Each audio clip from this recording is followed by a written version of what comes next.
Living meditation, a journey beyond body and mind. Get a grip on reality. Satsangi should form the habit of thinking. Clear thinking. Clear thinking is 90% abhyas, spiritual practice. Clear thinking is a blessing. It can easily be attained by a little practice, says Maharaj Jagat Singh. As we walk the spiritual path, we come to understand more and more that our suffering is rooted in our distorted or unclear way of perceiving the world and ourselves. By perceiving reality in a delusional way, we construct a delusional reality within which we live. It is no wonder then that we experience lust, greed, or any of the downward tendencies. We define ourselves through them, through our thoughts and emotions.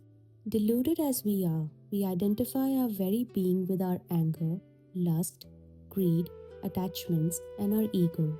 As we go through the experience of being human, we confuse our real self with what we feel. The greatest tragedy of our deluded state is that we fail to see that our essence is Shabad. The masters tell us that even the smallest part of Shabad is nothing but light, bliss, and love. From the encouraging perspective of the masters, our obsessions and neuroses are but temporary obstructions, passing dark clouds that block the brilliance of our soul from reaching us. Our challenge is to contribute to the process that drives the clouds away. Meditation helps us reach a state where we can detach ourselves from our emotions and obsessions. Through Shabad meditation, we actually experience that we are not these ever changing identities that we assume through our feelings and neuroses, but that we are fundamentally pure and constant. We are not the small self we thought we were, but rather the Shabad self, this light, bliss, and love that is within us. Through meditation, we realize that our downward tendencies are superficial and temporary. As we stop identifying ourselves with our passions and attachments, we let go of them. Once we let go of them, we are free to identify with our Shabad self. Meditation helps us to gain increasing clarity as to who we really are. As the meditation practice becomes stabilized, we begin to see the process of life in an objective manner. We see events and people for what they are rather than for what we have always projected on them. It becomes possible to witness that our thoughts and emotions are just that, thoughts and emotions, personal mental projections or electrical impulses. Seeing these projections in a clear light, we release our grip. The resulting light-heartedness we experience enables us to go deeper into the meditation practice. The deeper we go, the more clearly we understand the true nature of the mind. Strengthened by meditation, we are able to watch how the mind, in expressing itself, creates infinite scenarios and then dissolves them again. We see for ourselves how its reservoir is unlimited, how there is no end to its creation. We start to recognize that the source of our problem lies in the deceptive nature of our mental creations and in our yearning for permanent or lasting solutions in an ever-changing world. Because we treat the world as permanent, we look to it for the lasting happiness we crave. Clear thinking shows us that it is this, our distorted perception, that is leading us again and again to seek happiness in situations where the final outcome can only, by its nature, be frustration, separation, and pain. Clear thinking is attained by practice, and it is well worth cultivating it to help us avoid falling into our own mind traps. We can help ourselves by reasoning things out and thinking things through in the light of the saint's spiritual perspective, by using common sense to see if what we think seems reasonable, logical, and truthful, by checking if our conclusions will bring us closer to or further from our spiritual goal. Real clarity, however, will be achieved only when the currents of thought settle, when through the practice of Simran they become tranquil at our eye center. Clear thinking takes us deeper into the practice of meditation. Once the thought waves are stilled, our soul experiences a higher reality through its faculty of direct perception. With our shifting mind anchored, we perceive things and remain unaffected by them, so that we are able to let life go its own way. Thus, a two-way process is created. As we think clearly, it becomes easier to concentrate in meditation An increased concentration leading to unperturbed receptivity of a heightened consciousness allows the Shabad to be revealed.